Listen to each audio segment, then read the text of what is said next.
Este programa ha sido realizado de manera voluntaria, con base en los propios esfuerzos de sus realizadores y con el apoyo del Colegio Médico de Cundinamarca y Bogotá, miembro de la Federación Médica Colombiana.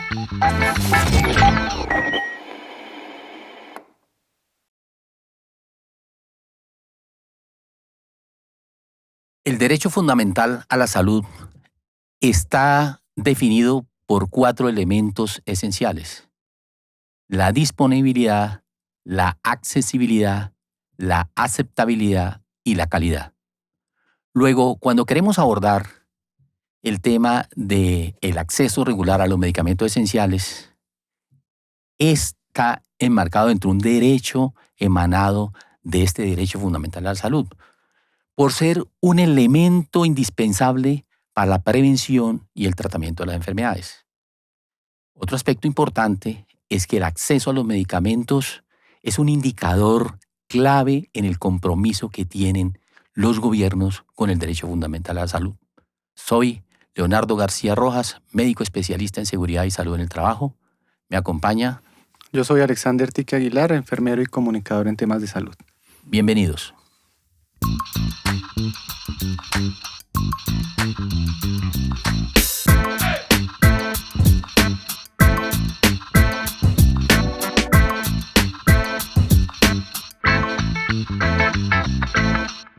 Para analizar esta situación es importante conocer los datos. Alexander, ¿qué nos puede señalar sobre el tema de nuestro episodio anterior y de la situación actual que tengamos sobre el acceso a los medicamentos? Lo primero que debemos señalar, Leonardo, es que de acuerdo con la Organización Mundial de la Salud, alrededor de 2 millones de personas en el mundo carecen de acceso a medicamentos esenciales. Cuando hablamos de medicamentos esenciales, hablamos de aquellos que cubren unas necesidades sanitarias prioritarias en la población. Y esta historia del acceso a los medicamentos en los últimos 10 años ha pasado por quejas, por tutelas y por situaciones políticas que le voy a resumir en 7 puntos. Lo primero que encontramos en el 2013 son los informes de la Defensoría del Pueblo. La Defensoría nos contó sobre los medicamentos que seguían siendo la segunda causa más frecuente de litigios en salud y en su mayoría por medicamentos que no estaban en el plano obligatorio de salud para ese momento. La conclusión es que la unificación de los 2 regímenes, tanto el contributivo como el subsidiado, y las 4 actualizaciones que se les había hecho al POS después de la sentencia T-760 de la Corte Constitucional no había tenido el efecto esperado. Y en un segundo momento nos metimos en el tema de la regulación de precios de los medicamentos tan altos en su valor, en particular los precios de medicamentos de marca. En su momento se analizaron altas frecuencias de uso y medicamentos que se utilizaban mucho, se encontraron que los costos eran superiores incluso al compararlos con España. Para el 2016, el partido Cambio Radical radicó un proyecto de ley para eliminar los medicamentos genéricos para mejorar la calidad y la efectividad terapéutica en el tratamiento de los pacientes, con la lógica de romper un poco el monopolio de 4 o 5 farmacéuticas. Y si nos vamos un poco más allá, encontramos que en la georreferencia, Orinoquía y la Amazonía en Colombia son las regiones que tienen bajo acceso a los medicamentos. Esto según la encuesta nacional de calidad de vida, donde por lo menos el 50% de los pacientes que requieren medicamentos no los reciben. En 2018 tuvimos la publicación de la Circular 07, donde la Comisión Nacional de Precios de Medicamentos y Dispositivos Médicos incorporó 902 nuevos medicamentos a esa política que les comentaba del control de precios. Y ya cuando empezamos a ver el tema de pandemia para el 2020, supimos de la crisis del acceso a medicamentos en pacientes con cáncer. La Fundación Colombiana de Leucemia y Linfoma, FUNColombia, presentó una encuesta con 761 pacientes donde el principal hallazgo fue que el 76.8% de los pacientes con cáncer mayor de 18 años no se les estaba cumpliendo con la entrega de medicamentos, esto en plena cuarentena. Y voy a cerrar con una polémica que tuvimos al comienzo de este 2023 con el desabastecimiento de 1.200 medicamentos para el tratamiento de enfermedades crónicas como la hipertensión, la diabetes, el cáncer, algunas enfermedades huérfanas, la epilepsia, los trastornos mentales, anticoagulantes, VIH, y también en ese listado estaban algunos antibióticos y anticonceptivos. Muchas gracias, Alex, por ese contexto que nos permite como retomar la situación que vivimos en el programa hace 10 años, en el 2013, con el Monitor de la Salud. Y hemos invitado al doctor Óscar Andia Salazar, director del Observatorio de Medicamentos, Observamed, de la Federación Médica Colombiana, y a la doctora Claudia Vaca, profesora de la Universidad Nacional de Colombia, farmacoepidemióloga del Centro de Pensamientos de Información y Poder de la Universidad Nacional. Doctora Claudia, para nosotros en el Monitor de la Salud es un gusto contar con su participación. Es un placer acompañarlos en Monitor de la Salud en esta nueva misión para hablar de la política de medicamentos. Doctor Oscar, para el Monitor de la Salud siempre lo hemos sentido a usted dentro del equipo del Monitor, muy cercano. Es un gusto volverlo a tener, especialmente en este primer programa bajo la modalidad de podcast, y nuevamente nos gustaría que nos diera un saludo. Bueno, no puedo esconder la sonrisa de satisfacción porque es algo para festejar. O sea, vamos a reiniciar después de 10 años una labor que fue fundamental y es muy necesaria en este momento. El Monitor tuvo un excelente desempeño en la anterior gestión, pero ahora es una necesidad vital porque estamos llenos de influencers que hablan cualquier cosa en temas de salud y es una necesidad vital que haya información del peso científico y de la objetividad que siempre ha tenido el Monitor. Dicho esto, quiero también congratularles por el hecho de tocar el tema de medicamentos y el acceso a los mismos como el tema primero para esta serie de videos. Es sin lugar a dudas, ¿no? Ha pasado mucha agua bajo los puentes y hay demasiada desinformación. Y pues obviamente en este programa vamos a tratar de resumir los aspectos más importantes de esa situación. Gracias, Oscar, por estar aquí con nosotros. Tal como lo decía Oscar, el primer programa del 2013 que arrancamos de este tema y hoy alcanzamos a hacer 205 programas en esa gran temporada. Oscar, un tema que nos dejó como conclusiones, como puntos inquietantes del anterior programa, es lo que tiene que ver con la investigación y desarrollo de medicamentos, ¿sí? Ahí se nos plantea de que fundamentalmente se está dirigida no hacia el efecto que tenga ese medicamento para lo que está constituido y para lo que se está utilizando en la salud, sino más en la concentración que si ese medicamento es genérico esencial lleva la misma cantidad que el medicamento de origen pues entonces, ¿qué ha pasado en torno a eso? Y lo segundo, si las dificultades de medicamentos, de oferta de estos medicamentos genéricos desde las grandes multinacionales farmacéuticas, ¿ha mejorado, ha cambiado o cómo está la situación? La situación ha cambiado drásticamente y hay 3 elementos para mencionarlos. Lo primero es que ha existido una definición, vamos a llamar, más exigente de los requisitos de registro sanitario que planteaba el INVIMA. Las buenas prácticas de manufactura están vigentes hace más de 2 décadas. Sin embargo, todavía existe el falso imaginario de que la calidad de los medicamentos no es la misma y que hay medicamentos de garaje en Colombia, lo cual es absolutamente falso. Es un imaginario perverso. El siguiente elemento es que, lamentablemente, se ha producido la captura de los laboratorios nacionales fabricantes de genéricos y de competidores por parte de grandes multinacionales. Aunque no es correcto mencionar con nombres propios, pero es necesario decir que, por ejemplo, la firma emblemática de genéricos Genpharm fue adquirida por Sanofi Aventis. La otra firma, para otro ejemplo, de American Generics, que iba con Lafrancol, fue adquirida por Abbott. Es decir, prácticamente no existen genéricos, digamos, con marca nacional, competidores reales en determinados mercados en Colombia en este momento. Y los laboratorios multinacionales se han dado el lujo de decir que existe una calidad multinacional. No hay tal calidad multinacional. La calidad es la misma para todos los medicamentos y es hora de acabar con este imaginario perverso. Finalmente, está el tema de lo que nosotros hemos observado en el seguimiento de precios, donde nosotros planteábamos que los medicamentos genéricos eran una solución para el sistema de salud, y esto ha evolucionado hacia convertir a esos medicamentos prácticamente los que se entregan en las EPS, y son muy pocos los que son disponibles para el resto del público a nivel de farmacias. Pero luego hablamos con más detalle de este tema.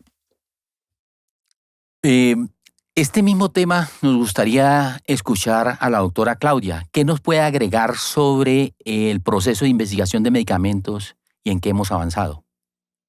La verdad es que la forma como ver a la innovación médica, el modelo de innovación biomédica basada en monopolios, mantiene las mismas distorsiones que hemos observado desde que el modelo globalizado de patentes fue adoptado de manera acrítica por nuestros países, a pesar pues de las tensiones y de la resistencia de la sociedad civil para evitar que fuera adoptado sin considerar los problemas de salud y en especial el hecho de que los medicamentos deberían ser considerados bienes públicos porque están íntimamente asociados con el cumplimiento del derecho fundamental a la salud.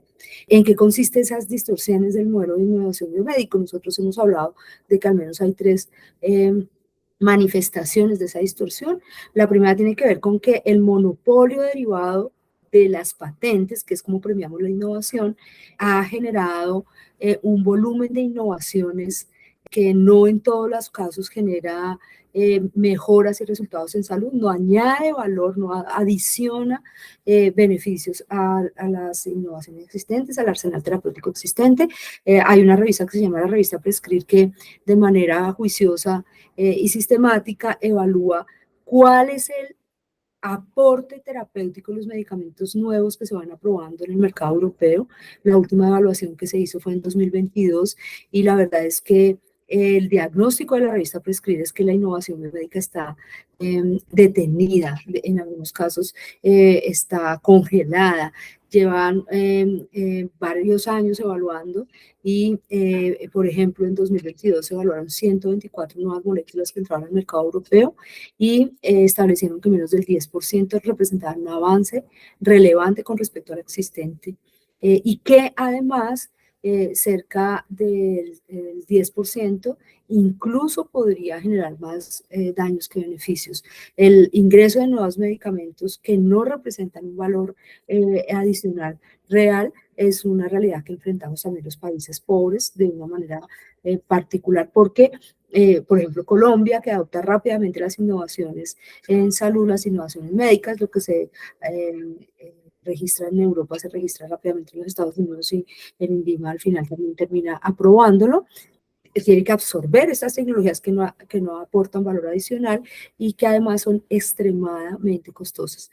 El segundo problema tiene que ver con que allí donde hay innovación, ese pequeño porcentaje, el 11% del total de moléculas nuevas realmente genera valor, allí donde lo hace unos precios que son insostenibles, genera enfermedad financiera a los sistemas de salud y es un fenómeno que están viviendo no solamente los países pobres o de medio y bajo ingreso como Colombia, como el sistema de salud de Colombia, sino también los países ricos. La tercera manifestación es que existen patologías de la pobreza, patologías de países que pueden cubrir más del 70% de la población mundial que no cuentan con alternativas terapéuticas porque simplemente estos monopolios que son el premio a la innovación no lo ven atractivo porque no hay mercados que al final terminen remunerándolo. Y la última manifestación, la cuarta que no está tan documentada en la literatura de las políticas de medicamentos, pero que consideramos nosotros que es sumamente relevante, es que tenemos un desabastecimiento de medicamentos esenciales. No hay interés por razones de mercado, por razones de bajo precio, por razones de demasiada competencia, por producir medicamentos que salvan vidas y que sí han demostrado a lo largo de la historia beneficios. La cara de la moneda, la otra cara de la moneda de esta falta de disponibilidad de medicamentos esenciales es el uso inadecuado de medicamentos que enferma al planeta, porque por un lado genera un sobreconsumo de medicamentos sin valor, medicamentos que no transforman la realidad de la epidemiología de las sociedades, no transforman la evolución natural de las enfermedades, sino que son medicamentos que generan incluso dependencias sociales, dependencias psicológicas, culturales de otro tipo, y estos desperdicios de uso de medicamentos que no sirven o falta de uso y falta de acceso a medicamentos que son determinantes, al final está también deteriorando el planeta.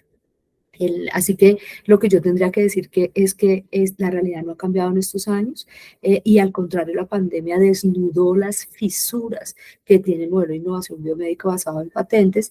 El sistema de patentes, después de una tensión y una lucha gigante de los países pobres, logró establecer unas flexibilidades que tendrían que activarse cuando había razones de interés público o razones de salud pública que fueran suficientes. Sin embargo, en pandemia, más de 39 países intentaron hacer efectiva esta flexibilidad, suspender toda forma de propiedad intelectual para vacunas, medicamentos y tecnologías médicas, y fue el aparato burocrático y la estructura de la defensa de los intereses comerciales fue mucho más fuerte, y fue imposible detener las patentes vigentes para garantizar que cualquier país que tuviera las capacidades o facilitar la transferencia de conocimiento para garantizar que las vacunas, los medicamentos, las tecnologías pudieran estar disponibles para atender el problema más difícil de salud que ha vivido la humanidad.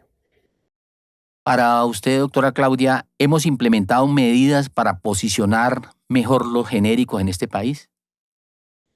Los esfuerzos por posicionar competencia en el mercado de medicamentos a través del posicionamiento de genéricos han sido insuficientes en las últimas décadas, a pesar de que la política de medicamentos de 2012 estableció, por ejemplo, una señal clara de una regulación sanitaria para el INVIMA que fuera pro-competitiva, que facilitara el ingreso de competencia en el segmento que más peso está teniendo sobre los presupuestos de salud, que son los medicamentos biotecnológicos.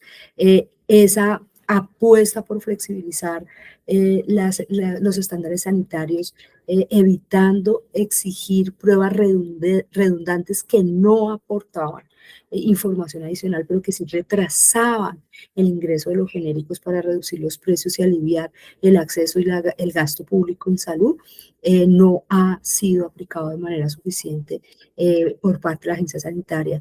El listado de medicamentos esenciales de la Organización Mundial de la Salud, que es un referente porque muestra qué medicamentos pueden estar resolviendo problemas de la mayoría de la población en una relación riesgo-beneficio adecuada y a precios más cómodos, que en principio es una de las definiciones y condiciones de lo que se entiende como medicamento esencial. Este listado ha tenido un ingreso acelerado de moléculas de medicamentos biotecnológicos, anticuerpos monoclonales, para el cáncer, en especial algunos que realmente terminan haciendo la diferencia entre la vida y la muerte, para cáncer, para discrasias sanguíneas, para cánceres hematológicos. Las nuevas insulinas de larga acción y de acción modificada fueron incorporadas en las recientes actualizaciones del listado de medicamentos esenciales de la OMS, que se convierte en una referencia importante para muchos países. Colombia, que tomó la decisión de tener un plan de beneficios gigante de todo lo que está en el mercado, debería beneficiarse de esta señal de cuáles son los medicamentos esenciales en el segmento de biotecnológicos, pero sobre todo allí donde pierden patentes, rápidamente facilitar el acceso y el ingreso al mercado de este tipo de productos, y esto no ha sido así.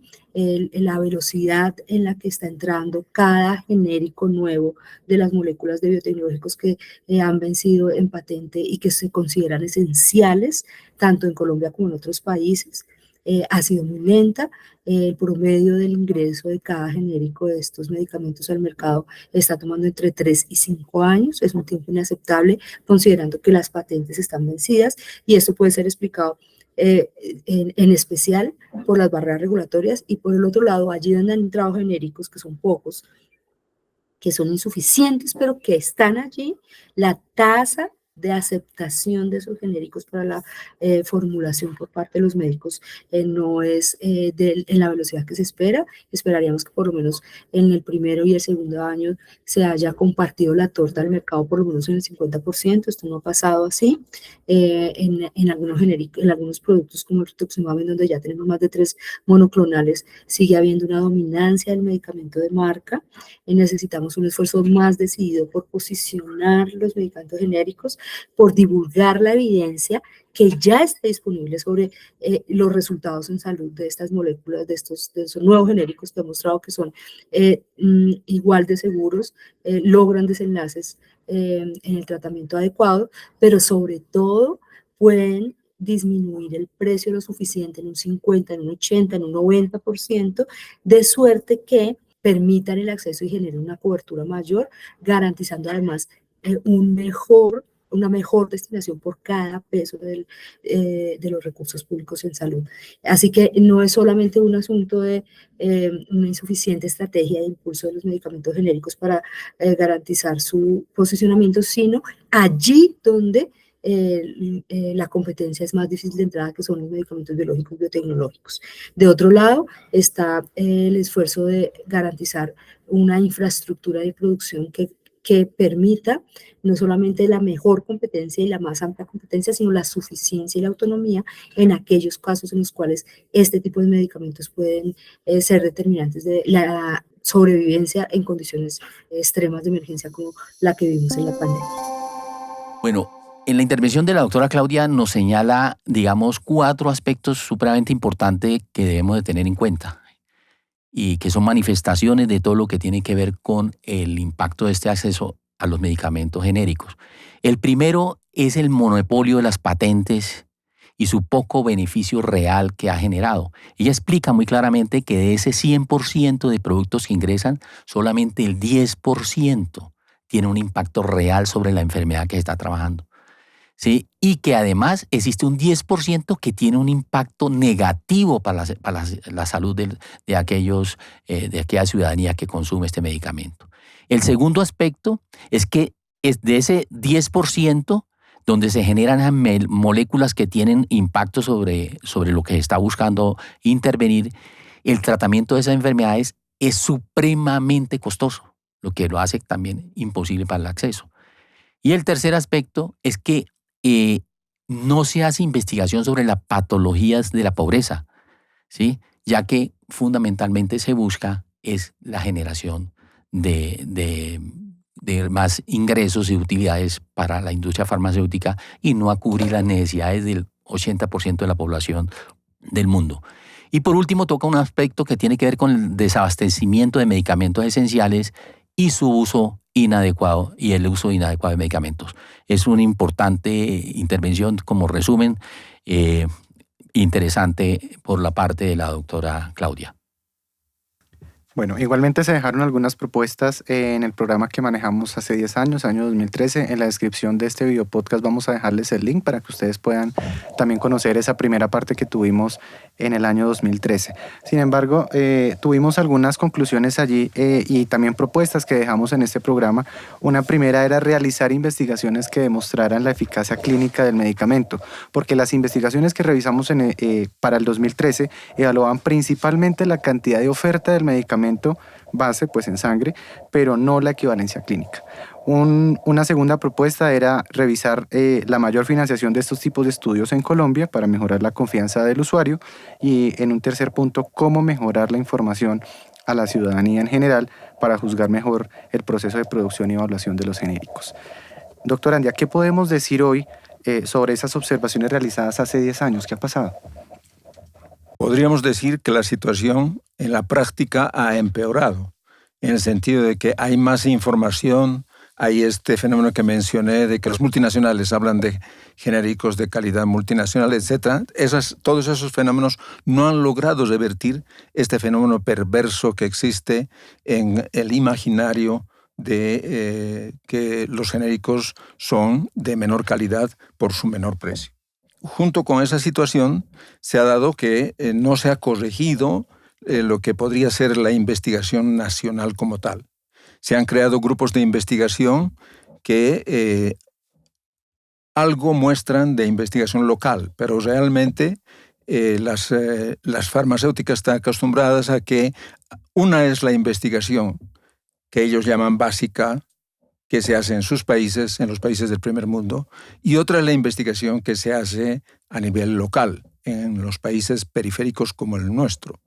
Y en ese caso, esos estudios se llaman de marketing porque es más para promocionar el uso de un medicamento y esa situación no ha cambiado. Doctora Claudia, frente a ese panorama que estamos hablando a hoy 2023, ¿qué nos puede decir? La política de medicamentos de 2012 y que acaba de vencer en 2022 generó una señal muy importante para garantizar una regulación de precios robusta que combinara diferentes herramientas de regulación como los precios internacionales de referencia, los precios nacionales de referencia, la suficiente transparencia de información en la comunidad médica, en los decisores de compras públicas y de compras privadas y en los pacientes, que tuvo una dinámica muy interesante y que permitió ahorros relevantes por la aplicación de esta regulación para garantizar que en los recobros no se superaban los topes superiores a lo que en otros países estaban pagando, para que en las droguerías y farmacias ciertos medicamentos de consumo cotidiano y de gasto de bolsillo como los anticonceptivos orales y otro tipo de medicamentos como los antihipertensivos terminaran aliviando el peso financiero de la compra de estos medicamentos y además de eso, una innovación regulatoria, porque además de eso se generó un marco normativo para garantizar que la regulación de precios no se hiciera solamente después de que el medicamento ya había sido recobrado y vendido a precios exagerados innecesariamente comparados con otros países, sino que esta regulación que se dejó planteada permitía que antes de la aprobación del registro sanitario se coordinaran el INVIMA, la Comisión Nacional de Precios y el Instituto de Evaluación Tecnológica en Salud para garantizar que se protegían los recursos y se protegía al país de los abusos y de las posturas dominantes que pueden generar los monopolios de patentes o los monopolios de marcas. Sin embargo, la dinámica de la aplicación de la regulación disminuyó muchísimo, en especial en el último año, en el último periodo presidencial anterior a este gobierno, lo cual ha generado unos sobrecostos y una relajación en términos de la protección de los recursos públicos. Hemos visto cómo los recobros de un año a otro se han duplicado, cómo además se invisibilizaron los gastos de cada medicamento recobrado debido a que se hicieron paquetes de presupuestos máximos, y en el caso de la regulación de la aplicación de regulación de precios antes de la aprobación del registro sanitario, no hubo avances reglamentarios que permitieran una aplicación concreta, además de haber soportado la dilación por diferentes medidas judiciales y de presiones políticas globales internacionales que impulsó la industria farmacéutica. Es un momento de retomar esas iniciativas de regulación, de garantizar que se cuenta con la posibilidad de intervenir con precios justos basados en el aporte terapéutico antes de la aprobación del INVIMA, la regulación que ya estaba disponible, y de usar mecanismos de promoción de la competencia y uso de flexibilidades de la propiedad intelectual como licencias obligatorias y otro tipo de medidas para que ya sean aplicadas en el país y aumente la competencia. Bueno, al desarrollar el elemento de accesibilidad como contenido esencial del derecho fundamental a la salud, se definieron 4 dimensiones: la no discriminación, la accesibilidad física, la accesibilidad económica y el acceso a la información. En ese programa, hablamos del 2013, se analizaron 2 dimensiones: la accesibilidad económica y el acceso a la información. ¿Qué se está haciendo en cuanto a precios por parte de los gobiernos en temas de regulación y reglamentación? Los precios de los medicamentos y su peso en la crisis financiera del sistema de salud, ¿cómo vamos? ¿Y qué se ha avanzado referente, doctor Oscar, en los hallazgos que hizo la Federación Médica Colombiana en cuanto a los recobros de esa época en el FOSIGA? Y si esos hallazgos en lo referente a esos precios máximos y presupuestos máximos que se logran en este momento con el ADRES tienen alguna comparación o no. Muy bien. En este punto toca hablar de política farmacéutica nacional. Y en la práctica en Colombia han existido dos y creemos que debe existir una tercera. La primera política farmacéutica nacional de 2003, que es cuando nace nuestro observatorio y la Federación Médica se lanza de lleno al manejo de este tema, fue ampliamente difundida por los programas anteriores del Monitor. Por eso, en este momento, pues simplemente mencionamos que existió y que todo lo que se avanzó en ese momento trató de reunirse en la política farmacéutica del 2012, que se implementó con el COMPES respectivo. Esa política es la que hizo avances sustanciales en cuanto a la regulación de precios, en cuanto a la información, el acceso a la información, en cuanto a sistemas de información, etc. Y esos logros fueron hasta que terminó la gestión del gobierno Santos, y se podría decir que fueron avances sustanciales porque allá fue que se creó, por ejemplo, el SISMED, que es el Sistema de Información de Medicamentos. Se creó MIPRES, que es el Sistema de Seguimiento a las Prescripciones Médicas. Se creó el ADRES, ¿no?, que es el Banco de la Salud. En fin, se hicieron cambios sustanciales. Sin embargo, después de esa primavera de normatividad, se produjo un periodo que no tengo ningún temor en llamar de oscuridad regulatoria y de, oscuridad en el futuro, en el presente y en el futuro de la industria farmacéutica en Colombia. Puedo explicar con más detalle esa situación. Gracias, Oscar. También hubo unas recomendaciones muy importantes que tienen relación con lo que se ha planteado.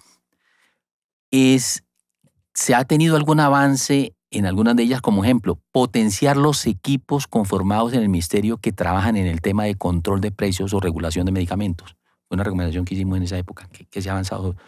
Dotar a esas áreas de mayores recursos económicos, técnicos y de información. La participación social civil por medio de organizaciones informadas como el Observamed o como el de la Universidad Nacional de Medicamentos. La información adecuada a la población en general por parte del INVIMA o del ADRES. ¿Y qué tanto se ha hecho la persecución por parte de la Supersalud a las posiciones dominantes en el mercado de medicamentos? En realidad, se comenzaron a implementar políticas públicas con una buena intención, con clara intención. Pero en la práctica eso se ha perdido. Veamos por partes. Nosotros tenemos un seguimiento de los planteamientos del COMPES del año 2012 y podemos decir 10 puntos especiales al respecto. Por ejemplo, en este periodo el mercado farmacéutico colombiano creció solo en valores. O sea, la parte del negocio fue bien, pero eso no se reflejó en el número de unidades que se proveyó a los pacientes. Luego, como dije hace un momento, se produjo la adquisición de los laboratorios nacionales por parte de las multinacionales y eso transformó drásticamente la conformación del mercado farmacéutico como tal. Luego, los medicamentos no incluidos en el plan básico, antes llamado POS, crecieron en su consumo en forma exorbitante y la regulación fue totalmente insuficiente. Los laboratorios, para evadir la regulación de precios, manipularon la demanda y neutralizaron todo éxito regulatorio. Por ejemplo, tenemos nosotros el seguimiento de 2 biotecnológicos importantes como rituximab y trastuzumab, y tenemos el seguimiento de sus precios en forma trimestral desde el año 2002.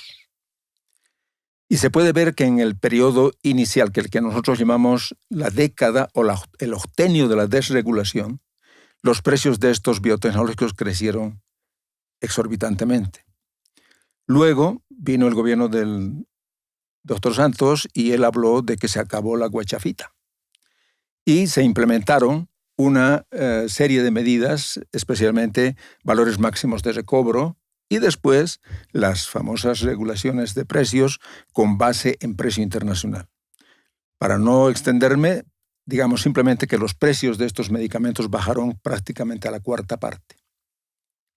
Pero ese éxito fue neutralizado por los laboratorios que primero introdujeron énfasis, hicieron en prescripción inducida en indicaciones otras. El ejemplo está con el mismo rituximab, cuyo uso se amplió hacia la artritis reumatoidea. O sea, de su uso como oncológico se pasó a usar en la artritis reumatoidea. Luego se hicieron adecuaciones de las fórmulas. Por ejemplo, en el trastuzumab se sacó trastuzumab en tansina, que es una modificación básicamente para mejorar en algo la efectividad del producto en su indicación oncológica, pero básicamente para evadir la regulación de precios. Y así podemos mencionar casos múltiples, ¿no? Lo cierto es que la regulación de precios fue neutralizada por ese fenómeno y porque, digamos, hubo debilidad en la implementación de otras medidas. Por ejemplo, la definición de precios a la entrada y por beneficio terapéutico. Eso no sucedió y la tendencia a tener productos, digamos, sin la debida calidad ofrecida fue dramática. Por ejemplo, en el caso de Lemtrada. Este medicamento, ¿no?, entró primero con una indicación X y 3 frascos valían 4,5 millones. 5 años después fue descontinuado y entró el mismo producto, estamos hablando del alemtuzumab, que entró como Lemtrada, solo 12 miligramos, 30 miligramos, perdón, por 1.2 ml y el precio en este momento está por 25 millones. Este tipo de situaciones que ofenden el buen sentido, pues son una muestra de la debilidad regulatoria. Otra debilidad, por ejemplo, fue que se hizo énfasis en la regulación de los pioneros. El caso del medicamento más prescrito, que es la pregabalina, la regulación se hizo para su pionero y los competidores, ¿no?, se regularon con el mismo precio. Entonces, fue beneficio que para cualquiera, menos para el sistema. El sistema siguió pagando eso a los precios regulados. Seguidamente, se produjo también una proliferación de medicamentos para enfermedades huérfanas. Y en ese caso, por ejemplo, es muy diciente el caso de la elosulfasa alfa o de Vimizim de Biomarin, donde la primera administración de ADRES hizo unos estudios excelentes sobre su prescripción y su dispensación, encontrándose los siguientes fenómenos. Uno, que la argumentación científica hablaba de la posibilidad, son pacientes pequeños, los del síndrome de Morquio, que es para eso que sirve, son pacientes pequeños con la cabeza más o menos normal y las extremidades pequeñas y el cuerpo pequeño. Obviamente estas alteraciones no se corrigen con ningún medicamento. Entonces el criterio de eficacia del medicamento se midió con que el paciente pueda desplazarse 29 metros sin muletas. Con ese tipo de argumento se gastó en ese año, estamos hablando de la primera etapa de ADRES, se gastó 60,000 millones que en ningún caso beneficiaron ni al paciente ni al sistema, no se creó ningún instituto y simplemente ese monto se distribuyó entre beneficios para el laboratorio y beneficios para los prescriptores y las asociaciones de pacientes. Se intentó con ese medicamento, por ejemplo, aplicar lo que permite la ley estatutaria en el sentido de que exista exclusión de que el sistema entregue este tipo de medicamentos. Y esto falló. Se hizo todo el procedimiento y se demostró que no servía porque en el equipo que definió no excluir, había personas que estaban interesadas, de las cuales incluso habían puesto su propio nombre personal en la institución que hacía los recobros. Entonces, esto nos habla de otros dos fenómenos que pasaron y que pues, hay que mencionarlos en este momento. Y eso es que en esa época, en esa primera administración de ADRES, se hicieron este tipo de estudios, especialmente para enfermedades huérfanas, y se encontraron todo tipo de prácticas perversas. Lo que sucedió después da vergüenza, porque todo eso se desmontó, esos estudios se bajaron de Internet, del sitio web de ADRES, y ADRES no ha vuelto a hacer eso. En este momento, ADRES es un cajero y no hace este tipo de estudios y ni siquiera publica los datos, el microdato de lo que entrega en medicamentos, especialmente los medicamentos de alto costo. Entonces, este ejemplo nos sirve para todo eso, para mostrar lo que ha sido esta variación en el uso de estos medicamentos de alto costo, lo que es la pobreza en la fundamentación de su uso, lo que es su escaso impacto, lo que es una demostración de cómo el litigio en salud, que partiendo de las premisas favorables para la población y para el derecho fundamental a la salud, llegan a conclusiones de predominio del derecho privado sobre el derecho público y se gastan ingentes recursos, no es este caso, sino son varios, ¿no?, en el cubrimiento de enfermedades que benefician a muy pocos actores, generalmente actores con poder, y dejan desprovistos no a los pacientes de estas patologías, ni al sistema, ni crean tecnología, ni crean instituciones, sino es simplemente el beneficio que sigue siendo igual o peor en nuestros días. O sea, Oscar, quiere decir que en este momento todos sabemos que uno de los problemas de los sistemas de salud es la sostenibilidad financiera, ¿sí? Y el peso que tiene especialmente la presión tecnológica. Los esfuerzos que hemos venido haciendo no han significado mayor impacto y seguimos teniendo una vena rota en ese campo. Yo quisiera preguntarle algo sobre en el libro del doctor Germán Holguín Zamorano, que usted también conoce perfectamente, nos decía que el hecho de esa propiedad intelectual ser un derecho de inferior jerarquía a los derechos humanos fundamentales, como es el caso de la salud, se podría estar acercándose a lo que se considera algo juzgable como crimen de lesa humanidad, y tratar a través de eso utilizarlo para poder desactivar esa guerra que se tenía contra los precios de los genéricos actualmente, pero al estar cooptada por las multinacionales, ¿quiere decir que esto ya se perdió? Bueno, eso me da la oportunidad de, primero, pues rendir homenaje al doctor Germán Holguín por la lucha que él dio y de apoyar sus tesis con datos objetivos actualizados. Por ejemplo, tomemos el dato de la evolución del mercado farmacéutico como tal. Y para mantener este esquema de que había una regulación en marcha hasta el año 2018, digamos que del año 2018 al año 2022 se produjeron los siguientes cambios. 1.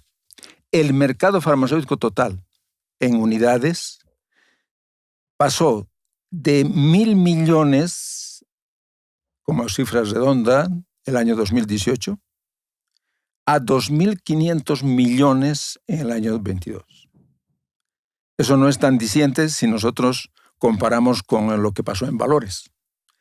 En valores, de 14.8 billones del año 2018, pasamos a 22.9, 23 billones el año 2022.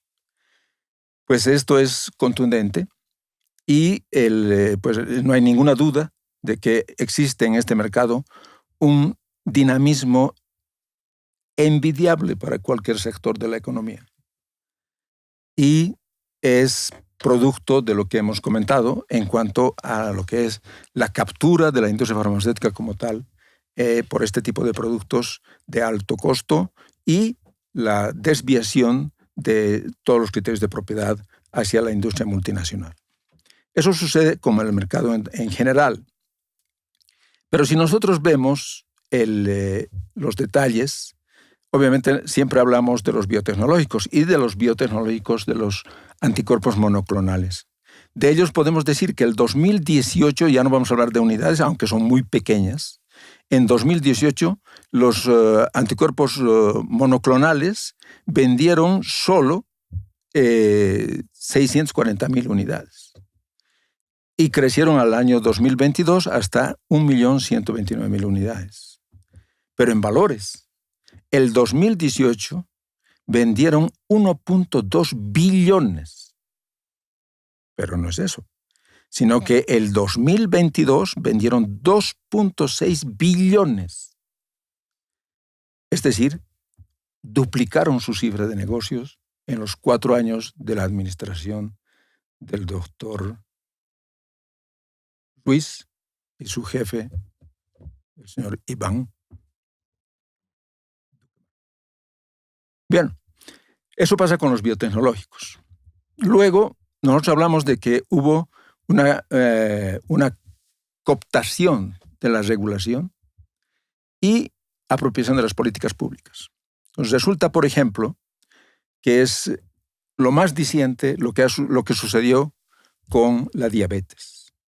Nosotros tuvimos una confrontación con Federación Médica, con la Asociación de Endocrinología, el año 2012, sobre la importancia de fijar criterios especiales para Colombia con las guías de práctica clínica.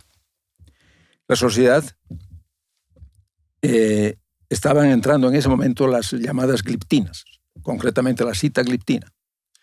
Y la propuesta de la sociedad de endocrinología fue que, de acuerdo con la Asociación Latinoamericana de Diabetes, ingresara como primera opción terapéutica para cuando sea necesario controlar la diabetes con medicamentos. Nuestra posición era opuesta y nosotros, siguiendo pautas de la Asociación Americana de Diabetes y de la Asociación Europea y la evidencia internacional, sosteníamos que se mantuviera esa primera etapa con la metformina. Entonces, esa confrontación ahora no ha cambiado drásticamente. Y los medicamentos que hasta entonces se usaban están en desuso. En cambio, los medicamentos como estas gliptinas que mencionamos, a las cuales se le añadieron las gliflocinas actuales, y ahora el furor que están produciendo las glutidas, la liraglutida y semaglutida, que están de una moda furiosa en este momento, han hecho que se haya producido un proceso de farmaceuticalización de esta enfermedad que es de un costo astronómico para el sistema de salud. Y esto contando solo con el dato de las ventas comerciales. Para ponerle cifras exactas, hablemos de que el 2018, para hablar solo del último periodo de desregulación, el 2018 habían 62 en ventas de unidades, 68 millones de unidades. En el 2022 pasaron a 25.000, o sea, se bajó a la tercera parte las unidades, o sea, los pacientes que son atendidos. En cambio, en valores, pasó de 0,35, o sea, 350.000 millones, a 1.3 billones. Prácticamente se cuadruplicó en ventas y no en beneficios, porque la evolución de la enfermedad sigue siendo la misma. Y estos son solo los precios de los medicamentos. No está incluido lo que es el precio de las complicaciones de la enfermedad, lo que es la enfermedad renal crónica, lo que son las unidades de diálisis, etc. Y además las enfermedades paralelas como la hipertensión y eso que hacen parte del síndrome metabólico. Entonces, lo lamentable es que esta tendencia hacia la farmaceuticalización es dominante en este momento y es las últimas guías que aparecen de la Asociación Americana de Diabetes que están sugiriendo que se disminuye el uso de la metformina y se haga énfasis en este momento de estas nuevas tecnologías que realmente son catastróficas para el sistema colombiano, que al final paga. Y en este caso en especial, y mucho también en lo que se relaciona con las glutidas que sirven para reducir de peso, hay también gran parte de gasto de bolsillo de los pacientes. O sea, afecta al sistema, afecta a las finanzas del sistema de salud, afecta al bolsillo de los pacientes, afecta todo, ¿no? Y es un fenómeno bárbaro de medicalización, más que medicalización, farmaceuticalización de la enfermedad. Una enfermedad que puede controlarse muy bien con medidas de reducción de peso, con políticas públicas que difundan la vida saludable y la reducción de peso como eje central de la solución. Bueno, a manera de cierre, vamos a dejar unas intervenciones de cada uno de nuestros invitados. Doctora Claudia, ¿qué nos puede dar como recomendación de cierre? Por último, mencionar que la narrativa, la postura y también las señales en la ley del plan de desarrollo que acaba de aprobar el Gobierno Nacional incorporan elementos novedosos para formular una nueva política farmacéutica que atienda a la problemática de la cual estamos hablando. Nuestro interés es que los contenidos del Plan Nacional de Desarrollo y de la reforma a la salud, a la vez que la discusión de la política industrial que inició el Ministerio de Comercio, en la que ha incorporado el segmento de producción de medicamentos y el sector salud como elementos claves y críticos de la soberanía sanitaria, y tengan una perspectiva muchísimo más arriesgada, que además solucione algunas de las deficiencias, algunas de las baches, algunas de los vacíos que la aplicación de la política pasada generaron después de una evaluación juiciosa. Uno de los elementos centrales deben ser resolver las inequidades territoriales en el acceso a medicamentos. La última encuesta de calidad de vida del DANE estableció que cerca del 40% de las personas que habían tenido un medicamento prescrito no lo recibieron, pero que esta falta de entrega de medicamentos fue muchísimo más grave en territorios alejados, en particular en Amazonas, Chocó y otros lugares en los que es clara la inequidad en la infraestructura y en las capacidades de atención en salud. Hemos establecido unas recomendaciones concretas a través de diferentes documentos del Centro de Pensamiento, Medicamentos, Información y Poder, y particularmente hemos hecho un documento en conjunto con Oxfam Colombia para impulsar al gobierno a tomar decisiones, algunas recomendaciones asociadas a estos asuntos de inequidades del sistema en general. Ya he hablado de la infraestructura, del talento humano, y de las capacidades de atención rápida a población vulnerable. Y en materia de medicamentos hemos hecho varias propuestas que deberían ser o bien desarrolladas a partir de las señales que ya dio el Plan Nacional de Desarrollo, o bien incorporadas en la reforma a la salud, o bien adelantadas al margen de las decisiones regulatorias del Congreso y que permitan formular una nueva política farmacéutica que atienda a estas realidades post-pandemia. Ya he dicho el problema del acceso a medicamentos a nivel territorial, pero hay algunos elementos, por ejemplo, en el tema de propiedad intelectual, que nos parece que es el momento perfecto para poder adelantar. Es eliminar las barreras del uso de flexibilidades de la propiedad intelectual que se han establecido en gobiernos anteriores en el país, la declaración de interés público que el gobierno ha adelantado para generar una licencia obligatoria de la patente de un medicamento para el VIH, dolutegravir, la saludamos con mucha expectativa, pero lo ideal sería que se cambien las normas para declarar el interés público y se hagan muchísimo más expeditas, incluso que se establezca que cuando estamos en situaciones de pandemia se declare de oficio el interés público para facilitar el acceso a genéricos de medicamentos que puedan estar patentados y frente a los que haya posibilidad de producción por la existencia de ese conocimiento y tecnología en otros lugares y facilitar su transferencia. industria. Hemos pedido también y hemos solicitado que se establezca un mecanismo de priorización explícito y claro de la política industrial de producción de medicamentos y tecnologías médicas con enfoque de soberanía sanitaria. Creemos que el segmento de biológicos y biotecnológicos es crítico, lo mismo que el segmento de medicamentos para enfermedades tropicales. Hemos encontrado en estudios previos que al menos 12 esfuerzos de desarrollo de medicamentos para leishmania y otras enfermedades tropicales, a la vez que producción local con recursos públicos han sido desarrolladas y van en un estadio muy avanzado, casi que en la última milla, y que los recursos públicos para garantizar que estos medicamentos estén listos para estar disponibles en el mercado local y en el mercado regional debería ser prioridad de esa política industrial. Hemos también establecido e invitamos al gobierno nacional para que incorpore dentro del paquete de medicamentos priorizados los medicamentos desabastecidos esenciales, en especial los medicamentos para el cáncer de bajo costo, que hemos encontrado como uno de los grupos abandonados frente a los cuales hay problemas y barreras importantísimas de acceso. Y al final hemos pedido al gobierno nacional que adelante 2 iniciativas valiosas desde nuestra perspectiva en un momento de un gobierno que quiere hacer una transformación y un cambio incluyente. El primero tiene que ver con alinear la agenda de sostenibilidad ambiental y de cuidado del planeta con el manejo adecuado de medicamentos y la gestión del sobreconsumo, el uso inadecuado en la prescripción y los desperdicios de medicamentos. Si logramos articular estas 2 agendas, posiblemente podemos transformar 2 de las más importantes distorsiones que está presentando y que presenta y que hemos evidenciado del mercado nacional, y que no es otra cosa que el reflejo de las distorsiones del modelo de innovación biomédica global. Y finalmente está el tema de la perspectiva de género en todas las líneas de la política de medicamentos, más allá del enfoque de salud sexual y reproductiva.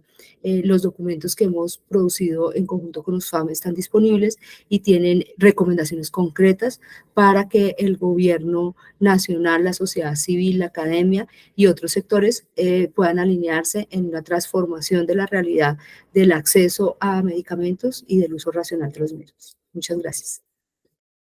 Doctor Oscar Andia, regálenos un cierre interesante de todo este tema. Bueno, resumiendo, para aclarar mejor, los datos de transacciones primarias son monofuente, corresponden a los laboratorios y son los que nosotros usamos para todos los análisis porque son coherentes en buena medida.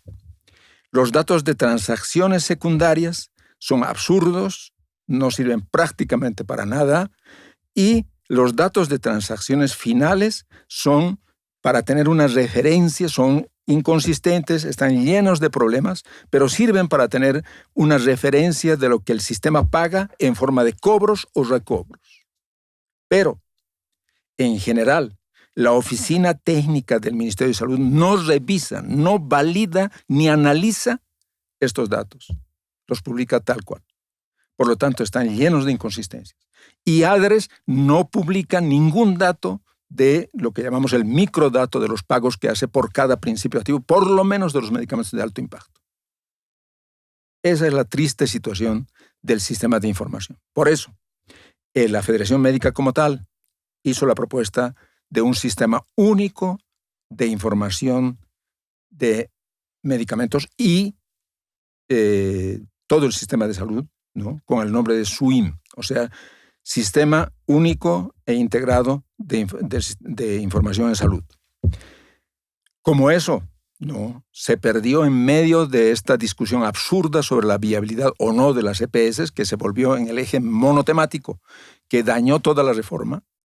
Por esta razón, las organizaciones de la sociedad civil, mencionando como tales al Comité de Veeduría Ciudadana en Salud, que reúne al episcopado, el Centro de Información de Medicamentos SIMUN de la Universidad Nacional, Misión Salud como tal, y Pharma, y obviamente la Federación Médica Colombiana y el Observatorio del Medicamento, junto con otras organizaciones como por ejemplo el Centro de Información y Poder en Medicamentos de la Universidad Nacional, Salud Visible de la Universidad de los Andes, Organización Sindical Nacional de Asmedas y demás organizaciones, estamos enfocados en construir una alternativa de sistema de información en reemplazo del sistema propuesto en el proyecto de reforma fracasado. Este nuevo sistema recibe el nombre de Sistema Integrado, Transaccional, Distribuido de Información en Salud. Y cada uno de esos aspectos es un inamovible. El sistema de información tiene que ser integrado porque el peor defecto que tiene el sistema actual es su falta de integración. Es un sistema fragmentado donde hay información pero está totalmente desconectado. El sistema de salud tiene que tener un sistema de información que sea transaccional, porque el hecho de no ser transaccional, el hecho de basarse en reportes, se presta para todas las prácticas corruptas que han sucedido en estos 30 años de existencia del sistema. Por lo tanto, otro inamovible es que el sistema sea transaccional. Pero un sistema transaccional no puede hacerse con bases de datos relacionales. Los sistemas centralizados revientan con ese volumen de información. Por lo tanto, no hay otra alternativa que el sistema distribuido en cadena de bloques, que tiene el mejor elemento anticorrupción, y es la amenaza de control. Todo movimiento de recursos del sistema que quede registrado en un sistema de cadena de bloques es permanente. El doctor que prescribe en forma inadecuada tiene que saber que su nieto puede revisar esa información. En cualquier momento se puede revisar la pertinencia de su información, los beneficios y los movimientos que se produjeron alrededor de su prescripción. Es la mejor amenaza de control como un sistema para purgar el sistema de salud de las prácticas perversas. Luego, resumiendo, el sistema tiene que ser integrado, transaccional, distribuido, además para ser analizado con técnicas de inteligencia artificial. Cuando hicimos la propuesta inicial, la gente pensó que estábamos hablando de ciencia ficción y no faltó quien nos dijo que en el nuevo proyecto no se iban a hacer cosas que no se hicieron en ningún país. Falso. Los sistemas distribuidos se están usando ampliamente y el análisis con inteligencia artificial ya todo el mundo sabe, todo el mundo juega con ChatGPT y sabe que hay N plataformas para hacer este tipo de análisis con inteligencia artificial de grandes volúmenes de información. Por lo tanto, el sistema que las organizaciones de la sociedad civil proponemos como el eje central de una verdadera reforma del sistema de salud es un sistema único, se supone, se deduce que es único, integrado, transaccional, distribuido de información en salud. Al escuchar uno a la doctora Claudia Vaca y al doctor Oscar Andía, lo que demuestra que va pasando los años, van pasando los gobiernos. Hemos tenido la capacidad, digamos, desde el punto de vista democrático de elegir y participar, pero como sociedad no tenemos la capacidad de intervenir sobre una política pública realmente, porque las políticas que se han implementado no van dirigidas a la política también industrial de producción de medicamentos. ¿Sí? Nos hemos como quedado corto en eso. Y más ahora en que lo que nos comenta que todo lo que se desarrolló en el pasado de la industria de medicamentos ya está en poder de las multinacionales farmacéuticas. ¿Qué nos toca hacer? Yo creo que nos corresponde, digamos, plantear un gran acuerdo nacional por una verdadera soberanía de nuestro país. Y para eso necesitamos fundamentalmente, digamos, un desarrollo de las fuerzas productivas, pero basadas en unas políticas que favorezcan el conocimiento, la ciencia y la tecnología, y en la que tiene que haber una gran inversión estatal. O si no, vamos a seguir pasando el tiempo, pasan los años y no encontramos solución a este problema. Escuchen cada uno de nuestros episodios y síganos también en nuestras redes sociales. En X, en @monitor_salud, en nuestra página web www.monitordelasalud.com y también en nuestro correo electrónico monitordelasalud930@gmail.com. Somos referente de información y debate en el sector salud. Hasta la próxima.